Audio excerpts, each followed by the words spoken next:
Good morning everyone.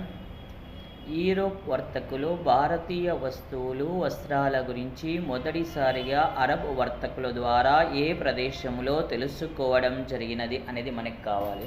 తొలిసారిగా ఎక్కడ తెలుసుకున్నారు సార్ భారతీయ వస్తువులు వస్త్రాల గురించి యూరోప్ వర్తకులు అరబుల ద్వారా? అంటే నేటి ఈరాక్లోని మేసుల్ ప్రదేశం నందు, అనేటువంటి ప్రదేశం నందు తెలుసుకోవడం జరిగింది. అదేవిధంగా భారతదేశం నుండి యూరోప్ వర్తకులు సేకరించుకున్నటువంటి వస్తువులకు ఏమని సంబోధించడం జరిగిందంటే కాలికో వస్తువులు అని సంబోధించారు.